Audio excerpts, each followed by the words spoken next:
Kriminalitas bisa terjadi dimanapun, termasuk pada level perguruan tinggi di Indonesia. Sekolah tinggi atau universitas tidak menjamin seseorang untuk bertindak adil dan beradab. Bahkan hingga terjadi beberapa pembunuhan.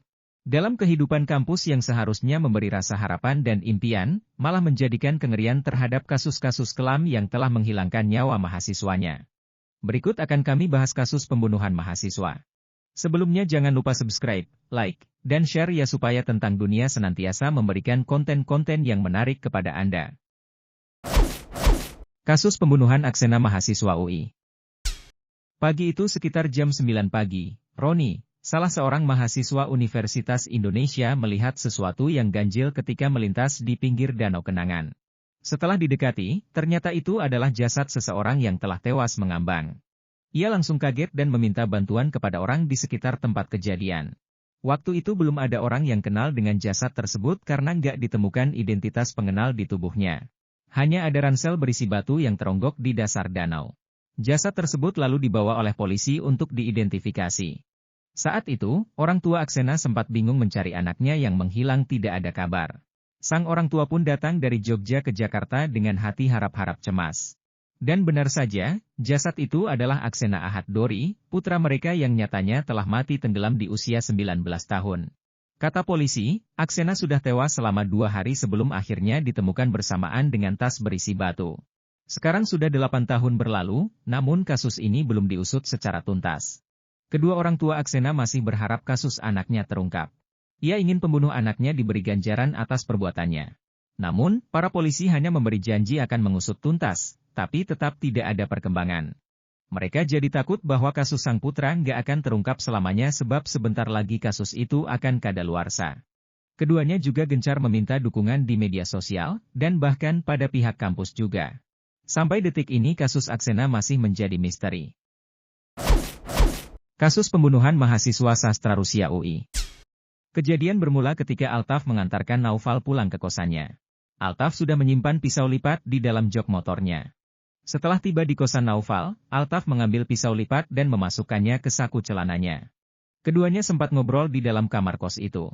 Altaf sempat berpura-pura hendak pulang, lalu mengeluarkan pisau lipat yang dibawanya dan menusukkan pisau ke badan Naufal.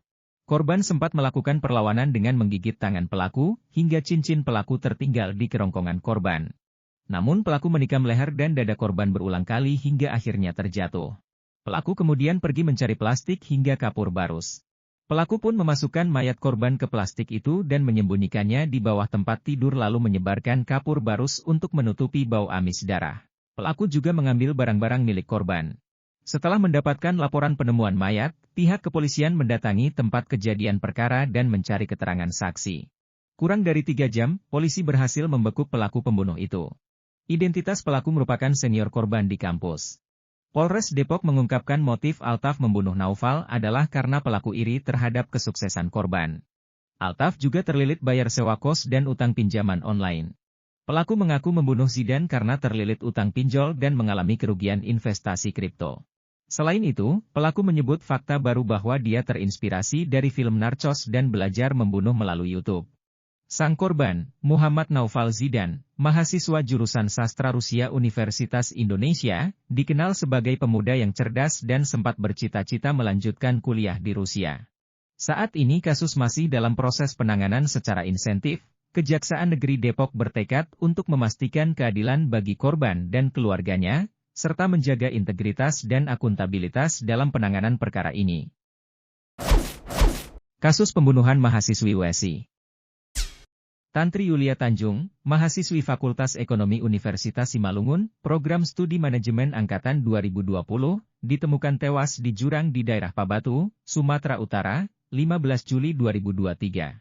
Tantri diduga dibunuh mantan pacarnya karena sakit hati. Korban diperkirakan sudah meninggal dunia 5 hari sebelum ditemukan.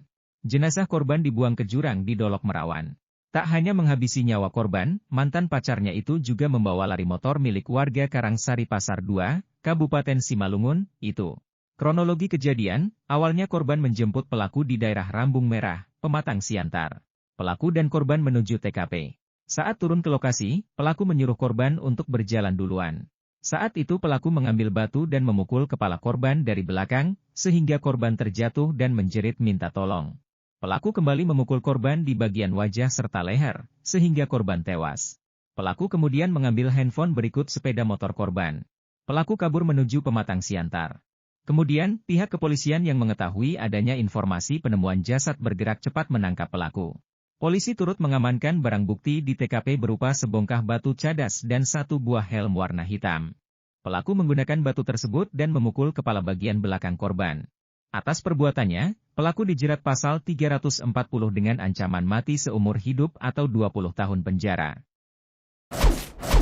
Pembunuhan mahasiswa Unpad.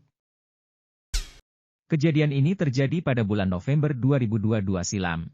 Seorang mahasiswa Universitas Padjadjaran ditemukan tewas bersimbah darah di rumahnya sekitar jam 9 pagi.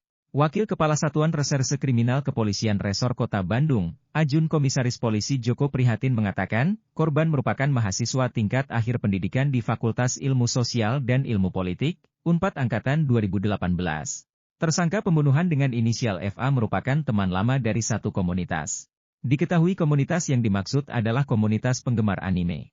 Pihaknya menjelaskan melakukan pembunuhan tersebut dikarenakan diancam oleh korban. Dengan itu dirinya langsung merencanakan pembunuhan. Mengaku telah merencanakan pembunuhan tersebut jauh-jauh hari.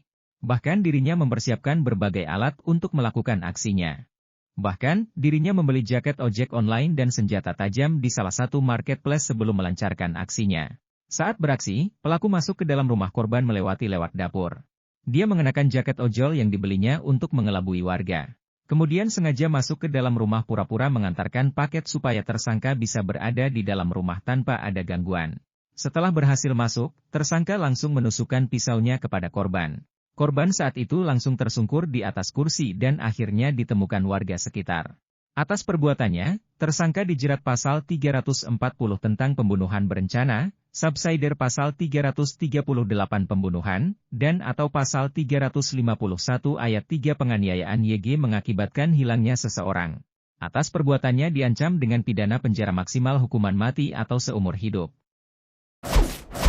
Pembunuhan mahasiswa UMY. Kasus mutilasi mahasiswa Universitas Muhammadiyah Yogyakarta bernama Redo Tri Agustian di Sleman, Yogyakarta, pada Selasa, 11 Juli 2023 lalu, masih menjadi misteri.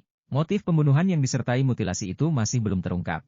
Kronologi pembunuhan bermula dari rencana pertemuan korban Redo dengan dua pelaku, yakni inisial W, 29 tahun, asal Jawa Tengah dan inisial RD, 38 tahun asal Jakarta Selatan.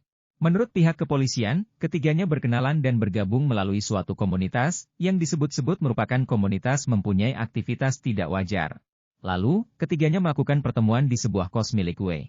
Menurut pihak kepolisian, pada saat itu mereka bertiga melakukan kegiatan berupa kekerasan satu sama lain secara berlebihan. Hal itulah yang kemudian membuat Redo meninggal. Akan tetapi, polisi enggan memberikan rincian aktivitas kekerasan yang dimaksud. Setelah melihat mahasiswa itu meninggal, para pelaku mulai panik.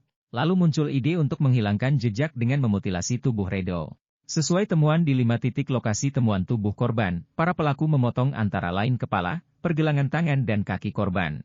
Kemudian pelaku juga memotong bagian tubuh korban dan mengulitinya. Sebagian organ yang telah dipotong-potong lebih kecil lantas dimasukkan pelaku ke dalam plastik kecil. Polisi lantas membekuk kedua pelaku pada Sabtu, 15 Juli 2023. Pelaku saat ini terjerat hukuman berlapis. Menurut informasi dari pihak kampus, Redo diduga meneliti topik tentang LGBT yang mengharuskan dirinya bertemu dengan pelaku. Hal itu membantah pengakuan pelaku yang mengatakan bahwa korban melakukan aktivitas tidak wajar dengan dirinya yang mengakibatkan Redo meninggal dunia. Sekian informasi mengenai kasus pembunuhan mahasiswa Indonesia. Tetap waspada ya guys, berikan komentar Anda pada kolom komentar di bawah. Dan sebarkan video ini dengan cara share ke kerabat kalian, agar menambah wawasan dan pastinya menambah kewaspadaan orang yang kita cintai. Salam hangat, sampai jumpa pada konten kami selanjutnya.